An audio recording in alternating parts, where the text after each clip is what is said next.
धीरे धीरे नाव को चलाते चलाते केवट जी गंगा के उस पार पहुंचे हैं। और आप दर्शन करिए, सबसे पहले सीता मैया उतरी, फिर रघुनाथ जी उतरे, फिर निषाद राजगुह उतरे, फिर लक्ष्मण भैया उतरे, और सबके उतरने के बाद अंत में केवट भैया उतरे। और उतरने के बाद मालूम है केवट जी क्या करे, क्या किए? केवट उतरी दंडवत की। केवट भैया ने उतरने के बाद सबसे पहला जो काम किया, आत्मसमर्पण कर दिया, प्रणिपात हो गए। पहले क्यों नहीं प्रणाम किया? ये 5 घंटे बाद प्रणाम। केवट जी जानते हैं यदि पहले प्रणाम कर लूंगा तो फिर जो राम जी कहेंगे वो करना पड़ेगा। नहीं नहीं, मैं पहले अपनी वाली करूंगा, पांव पखारूंगा, पूरे परिवार के साथ पितरों का उद्धार कर लूंगा, मेरे वाली हो जाएगी, उसके बाद राम जी को प्रणाम करूंगा। और वही किए, गिर गए चरणों में। आप मानस पढ़िएगा, मानस में 2 बार ऐसी घटना घटी है कि जब किसी ने भगवान को प्रणाम किया और भगवान ने उसको उठाया नहीं, क्योंकि राम जी देरी नहीं करते, राम जी तुरंत उठाते हैं। तुरंत उठाए करुणा पुंजा, भगवान का स्वभाव है। हमारे में और भगवान में इतना ही अंतर है, हम अपने सामने किसी को खड़ा बर्दाश्त नहीं करते, भगवान अपने सामने किसी को गिरा हुआ बर्दाश्त नहीं करते। लेकिन आज प्रभु ने हमारे केवट भैया को उठाया नहीं। क्यों नहीं उठाया? राम जी सोचे ये पुत्र है, इसने कह दिया कि प्रभु कुछ नहीं मांगूंगा। इस घर में छोटे छोटे बच्चे हैं, मैंने देखा है, घर में कुछ है नहीं। इसका कठौता बता रहा था कि इस घर में दाने दाने की आफत है। उठाऊंगा तो आज मैं दूंगा क्या इनको? मेरे पास देने के लिए कुछ है नहीं। आज मारे संकोच रघुनाथ जी ने उठाए। और आप दर्शन करिए, प्रभु के मन के भाव को मेरी मां किशोरी जी जान गई।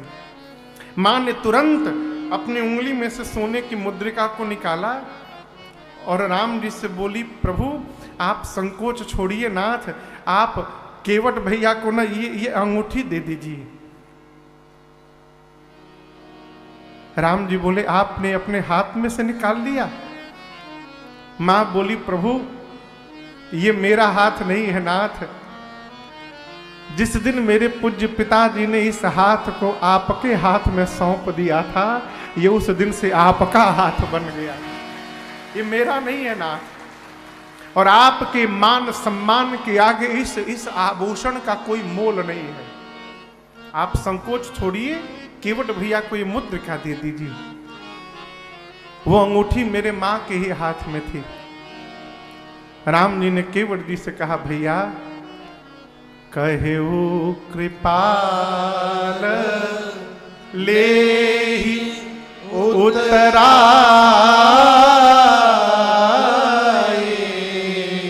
यहां 2 भाव, एक तो भगवान के सोचे कि केवट जी बोले कि हमसे नहीं लेंगे, उतराए। तो राम जी बोले कि मैं नहीं दे रहा हूं, आपकी मां दे रही है, इनसे ले लीजिए, इनसे तो ले सकते हैं, ले लीजिए। जैसे भगवान ने कहा, केवट जी भगवान के श्री चरणों को पकड़ लिए। केवट चरण गहे व्याकुल होके भगवान के चरणों को जकड़ लिए केवट जी। बोले, प्रभु मैंने सौगंध ली है कि मैं कुछ नहीं लूंगा, और आप बरबस देकर मेरा सौगंध तोड़ना चाहते हैं, और आपको लगता है कि मैं खाली हाथ चला जाऊंगा। प्रभु आज जो मुझे प्राप्त हुआ है, जन्म जन्मांतर मजदूरी करता उसके बाद भी वो मुझे मिलने वाला नहीं है प्रभु। राम जी बोले, मैंने तो कुछ दिया ही नहीं। केवट जी बोले, प्रभु आज आपने वो दे दिया है जो किसी को नहीं प्राप्त होता। आपके जिन चरणों को एक बार देखने के लिए महात्मा जीवन भर तपस्या करते हैं, आपने उन्हीं चरणों को पखारने का सौभाग्य प्रदान कर दिया। प्रभु अब इससे अधिक और जीवन में क्या चाहिए किसी को? कुछ नहीं चाहिए, बहुत प्राप्त हो। आप ये प्रसंग समझ रहे हैं? केवट जी को राम जी सामने से दे रहे हैं और केवट जी कह रहे हैं नहीं चाहिए। एक हम लोग हैं, आज तक एक बार भी ऐसा नहीं हुआ होगा कि मंदिर गए होंगे और भगवान से बिना मांगे चले आए होंगे। यही मूल अंतर है। उसके बाद भी रोते हैं कि भगवान ने ये नहीं दिया, भगवान ने वो नहीं दिया। जीवन में यदि आनंद में रहना चाहते हैं तो इसकी सूची न बनाइए कि हमको क्या क्या नहीं मिला। आनंद में रहना चाहते हैं तो इसकी सूची बनाइए कि भगवान ने हमको क्या क्या दे दिया, क्या क्या प्राप्त हो गया। कभी दुख नहीं होगा। अजय भैया आप कह रहे थे ना, दिन भर भगवान से कहिए प्रभु आपकी बड़ी कृपा है, मुझे तूने मालिक बहुत दे दिया है, इसलिए तेरा शुक्रिया है, तेरा शुक्रिया। किसी ने पूछा क्या दिया है? ये जायदाद दी है, औलाद दी है, मुसीबत में तुमने ही इमदाद दी है। जब से जन्म लिया हूं आज तक तेरा ही दिया मैंने, खाया पिया है, तेरा शुक्रिया है, तेरा शुक्रिया है। मेरे जैसे राजन को लोग पूछते भी नहीं है, दर दर भटकते हैं, है? यदि हम भगवान की कथा न गाते तो क्या होता? आप कल्पना करिए।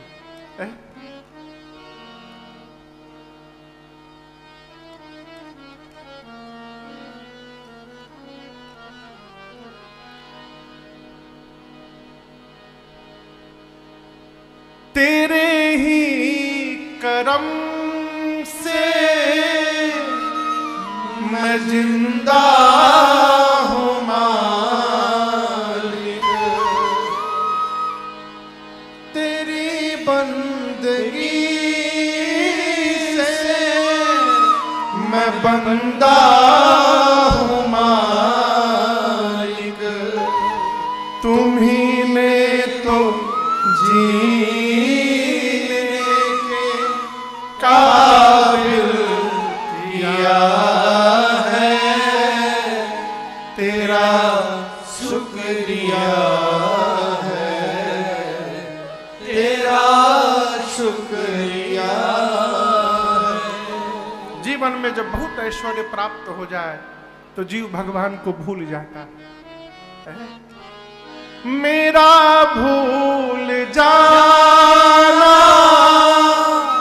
और तेरा ना भुलाना। हम आपको छोड़ देते हैं लेकिन प्रभु आप दौड़ के पकड़ लेते हैं।